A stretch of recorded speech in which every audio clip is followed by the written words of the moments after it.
welcome to the special edition of the FI View at Singapore. I'm right here in the financial capital of Asia, as many believe it to get a quick sense on what foreign investors are expecting from the upcoming budget on Monday. Of course, it's going to be a much-awaited event, and there's a lot of focus on what the government would say or do this time around. I have with me two foreign investors, two offshore fund managers who've been investing in India for more than 20 years. Shiv Puri, who's from TVF Capital Advisors, and Sandeep Dhingra from Ashiana Capital. Gentlemen, thanks very much for taking out the time to come here and join me on this very hot afternoon in Singapore.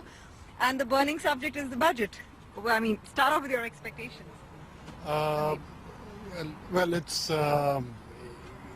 That's a very general question, to be honest. But from the market's point of view, I think the markets, we have two issues to address in the market. I like to keep things simple.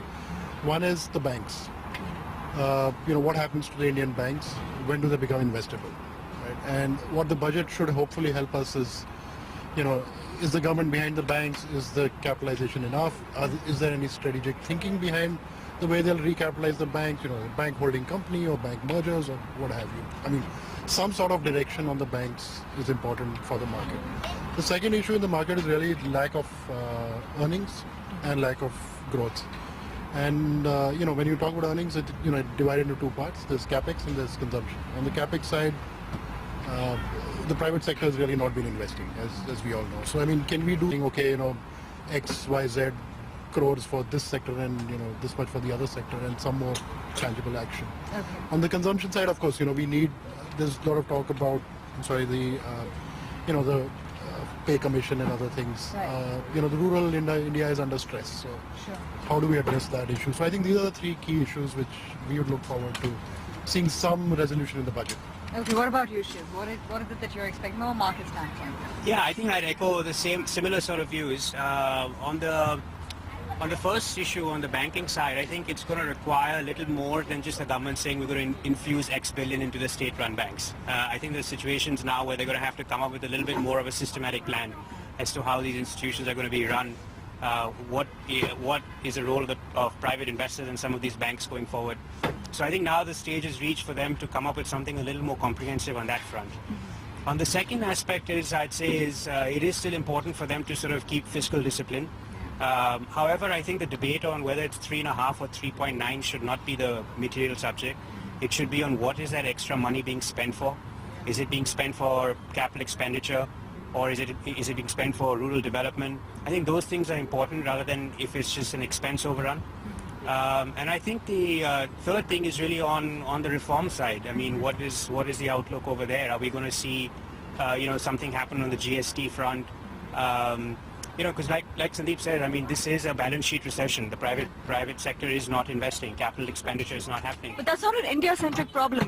While we are here in Singapore and both of you look at India in the context of Asia, we have seen a lot of countries come under the burden of a widening fiscal deficit. Governments are spending world over. It's not a local problem that private investment is lacking. Well, that's true. That is definitely true. But, in that case, as Shiv pointed out, it's not about... My point is that, do you think that a relaxation in the fiscal deficit number should be scrutinized that severely when, you're in an environment where you would want to push growth because clearly that's the focus area. That's your only relative strength to other Asian markets. No, I don't think, from my perspective, I don't think that number is important. Whether it's, as Shiv said, whether it's 3.5 or 3.7 or 3.8, it doesn't matter, as long as money is being well spent. So the finance minister comes and says, 3.7. I don't think markets are going to 3.5. Well, I think the issue we have right now is that the markets or the economy is not willing to give the government the benefit of the doubt. 2 years ago, it would not have mattered as much. But this year, the benefit of the doubt will have to be seen into what the outcome is. But having said that, I still think that, that incremental difference won't matter. What will matter is how they spend it and whether that people believe that's going to result in incremental growth or not. Do you think that this is really the time when the government can stress more on delivery than just making the budget a statement of intent? Because in the first year, you would always give the budget the benefit of, the government rather, the benefit of doubt that, they're still kind of finding their feet and setting up shop. But in the second year, you would want perhaps more concrete signs of the direction that they're going? I mean, I think the budget is always just a statement of intent. The delivery will have to come in the year to follow. But I think if the blueprint at least is something that we, that is credible and that is a little more far-reaching and aggressive, I think that's what the market right now requires. Okay. Long-term capital gains tax, has that got you guys discussing over what should happen with investing in India over the long term or more than 1 year? Yeah, I mean, that is an issue. I mean, that's, we view it as an uncalled for, creating new problems when we already have a whole set of problems to solve. And coming back to your point, I think what we'd like to see and what I think foreign investors would be happy to see is some out-of-the-box thinking in the budget, not just the same thing about talking about the statement, saying, okay, what is out of the box? We realize the problems are, for example, as Shiv said, the banks, for example. Just another dose of 20,000, 30,000, 40,000 crores of capital allocation is not the solution. We need to do more. We need to change the way these banks are run, maybe have a bank holding company, maybe have a multi-year capitalization plan, maybe set targets for them at what target. Do you think the measures taken thus far have not... Actually, they've called for much debate because it's like higher accounting for bad loans in just one go, right? And that's impacted the earnings of a lot of the banks. And many believe that, the focus area should be where the defaults are coming in, which is infrastructure, commodities, the weaker sectors, and, trying to push for improving their cash flows and their serviceability on loans. Is that the way you look at it as well, or you think that no, get the problem, cut your losses and get out if the losses are running deep? No, I think what's happening with the PSU banks is absolutely the right thing, because without these banks having a clean balance sheet, lending growth cannot pick up, and we've seen that over the last few years. And in fact, I think these problems have been happening, coming from 2010, and banks have been rolling all of this stuff, and finally now that the regulators force them to recognize it, I think it's a good thing. The only concern, of course, is that it's happening a little too suddenly, and banks don't have the capital, therefore, to even finance the current sort of credit requirement. So that if without credit flow, the economic growth is going to get impacted. There's no doubt about that. Yeah, but you spoke about credit growth coming back. We haven't really seen signs of it as yet. You're looking at credit growth roughly at about 11%. And in FY12, 4 years back, the growth was at about 19%. So there's been a marked slowdown there. What can really change or bring about a pickup in the way disbursements go from here? No, it comes back to the first point, right? The private sector is not investing. We know that. And, and they're not going to be in a position to invest for some time till they clean up their balance sheets. So that's where out-of-the-box thinking needs to come in, right? The government has to step in. Now they need to step in different ways, just allocating more money to, say, the roads and, different sectors is not going to be the solution. You need to do something more. You need to probably set up, I don't know, maybe a national infrastructure fund where you can get some sovereign funding and use that to, catalyze projects and, maybe channelize retail money into that, through bonds or tax-free bonds or something. I mean, I'm just thinking, giving you random thoughts, but the idea is something different has to be done. It's not the same old medicine is not going to work. See, think about it from investors' point of view, right? People sitting in different parts of the world, everybody has believed about the India story, but you go to conferences today, everyone says the same thing. Oh, there's no earnings growth, it's not happening, it's slow, we don't know, now's not the time. You've got to give them a reason to come back. You've got to give them a reason to really look at India again. Otherwise, you've been seeing the daily FI outflows, and that's not going to stop unless you give people a reason to, stop selling and start Do you think buying. the market has priced in a lot of that earnings slowdown, or is there more to go? I think by and large, from these levels, depending on the time horizon, the market has priced a lot in. You've had the commodity sector that has completely cratered. You've had the banking sector that's taken a huge hit. You've had a lot of different sectors that have corrected. I think the consensus is that there is no earnings growth, that there are a lot of problems in the economy. So I think the issue is less to do with what sort of significant downside there will be other than the mark-to-market movements, but more on where is the direction, and what's it going to look like in a couple of years. Where is the direction? So I think that's what depends on what the government lays out in a few days from now, and then how it executes on it. I think that's pretty much going to decide the direction. There are a lot of good things that have happened also, in the last couple of years, and we shouldn't forget that. One is that You see that the government, at least at the highest level, you hear about corruption having come down a lot. You're hearing about resources now being allocated very fairly. You're seeing the coal production numbers being up significantly. You're seeing some reforms happen on the power side, which will again help the power industry. I mean, the plant load factor right now in India is 62%. Yeah. I mean, of course, the state-run state electricity boards are losing money. But, all of these things will help power generation go up and get them back in order. You're seeing some activity happen on the road side. There has been a pickup over there. So, there are things that are also happening on the positive side. But like Sandeep was also saying earlier, the critical thing is to get the private sector to start investing. Yeah. And their balance sheet does not allow them to do that. So even if the government comes up with certain things, today they must realize that there is a balance sheet recession. And balance sheet recessions don't end very quickly. They do take their time. There is a state-run banking balance sheet problem. They might get past that by infusing capital, but getting the private developers to delever is something that is going to take time.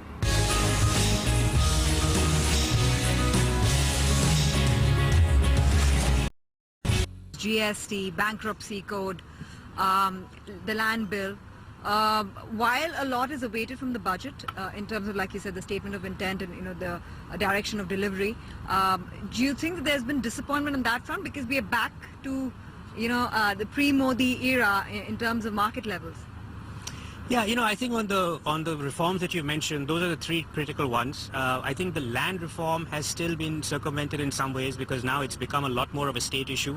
Yeah. So you've seen certain states that have announced land reforms, especially Rajasthan, and those are now not being contested by the center. On GST, I mean, that is something that is, it's obviously a political issue. There's no economic argument against it.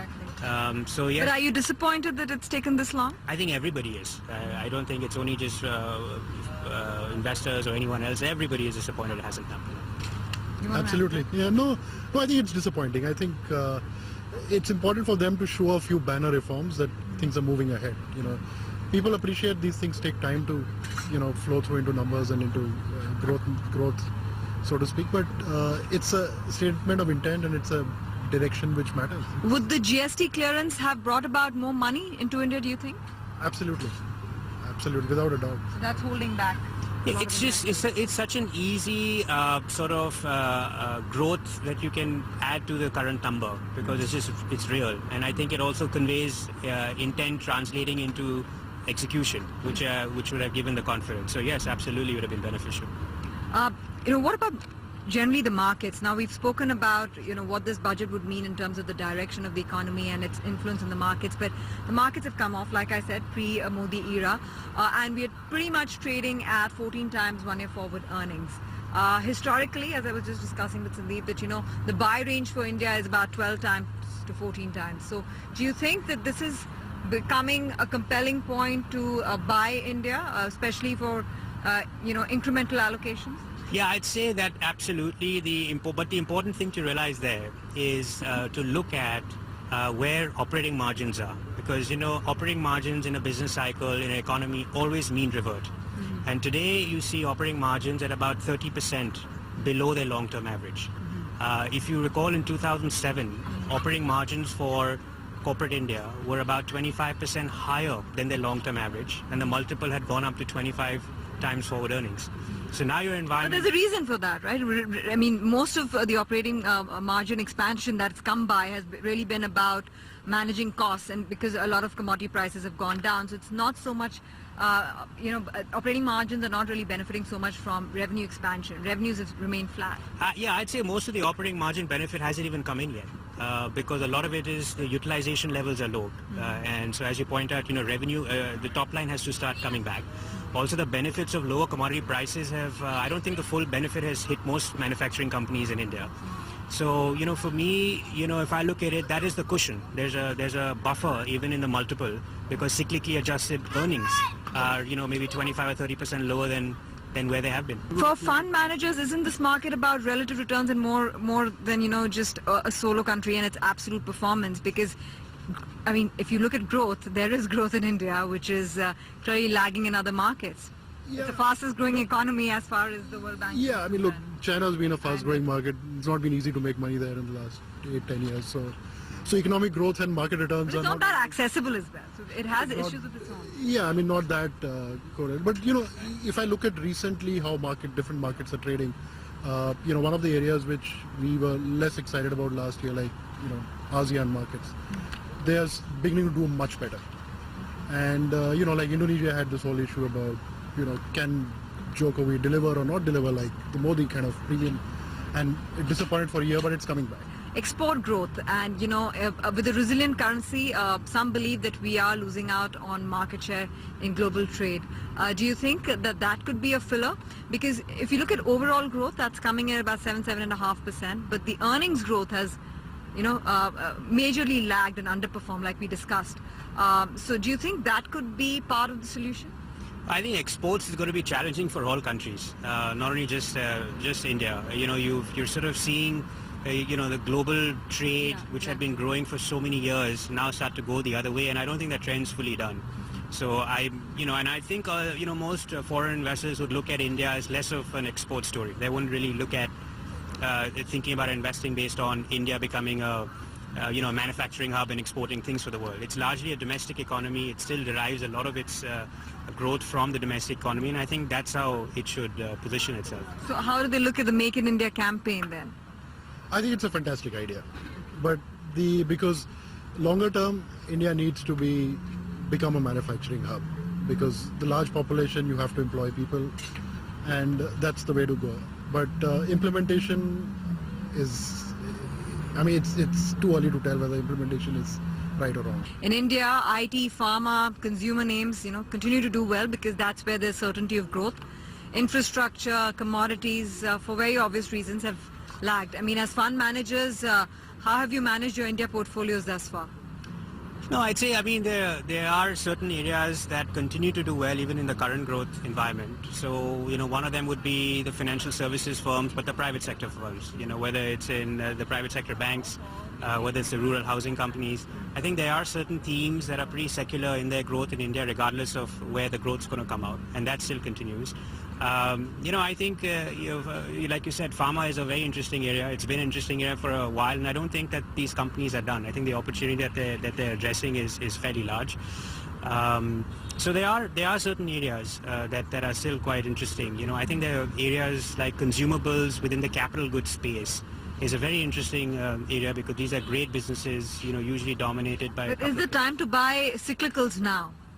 If you are hoping for a recovery in the earnings cycle 6 months down the line, we've been hearing it for actually the last 1.5 years, but if 6 months down the line we can actually pull through an earnings revival, is it a good time to look at infrastructure now? I think it's very much on a bottoms-up basis. Infrastructure is a very broad term, and there are some very terrible businesses that exist within infrastructure, but there's also some high-quality businesses, so it's a very bottoms-up sort of... Which ones do you like? No, so without going into names, but if you look at, companies that, for example, that make, bearings or abrasives or things like that, these are very consolidated sort of suppliers in India. There are one or two or three people that pretty much dominate the organized sector. Their product is used even in daily, running of a plant, rather than only when capex picks up in a material way. So things like that could be interesting. But otherwise, broad infrastructure, we're not seeing anything in the next 6 months that's going to show any sort of turn. Change that? You echo the same way? Yeah, absolutely. I think we're all hiding in the same places. Okay. Private sector, non-bank financials, so to speak. A little bit of IT, a little bit of pharma. Private bank showed some pain this time. You're not worried?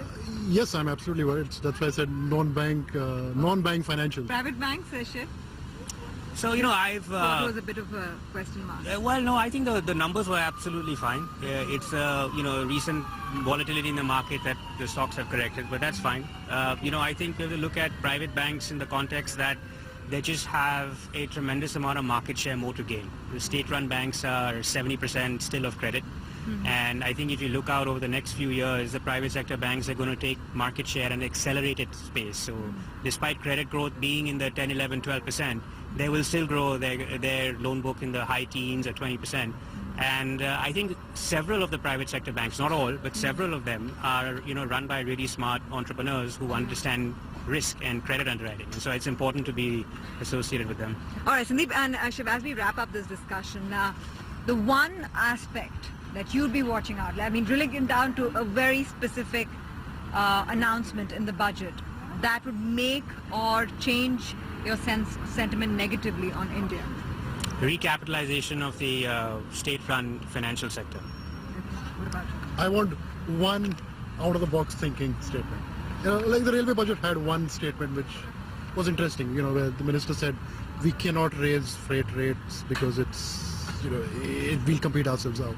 We need one big, out-of-the-box thinking, preferably the bank recapitalization and having a plan around that, or just the whole government spending machinery. I mean, is there a different way to just catalyze the whole investment side of the economy?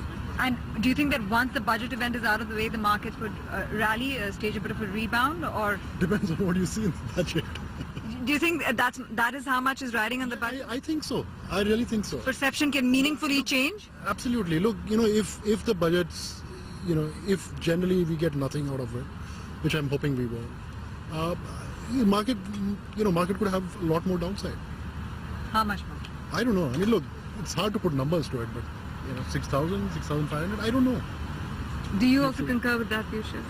I think expectations are so low that, and I don't have any view on the short-term movement of the market, Sure. but I think the expectations are pretty low. So I find it hard to see very significant downside from these levels.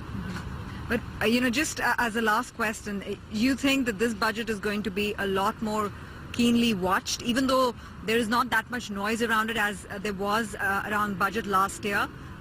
But even so, there's going to be much focus on what really comes out to, like I said, make or mar sentiment? I completely agree. I think this is a very important budget, and the first budget was done very, very quickly. There wasn't enough time. Obviously, the new government took over. The second budget, was had a little bit of little better than the first, but this is a very important one. Yeah, I absolutely agree. I mean, to Shiv's point, I think expectations are low, so the government has a low hurdle to climb. But and let's hope we get something good out of it. Okay, on that hope, thanks very much, Sandeep, as well as Shiv, for taking out the time to speak with us today. With that, we come to the end of this edition of the FII View from Singapore. We'll catch you with another panel talking about market expectations from the budget on Monday.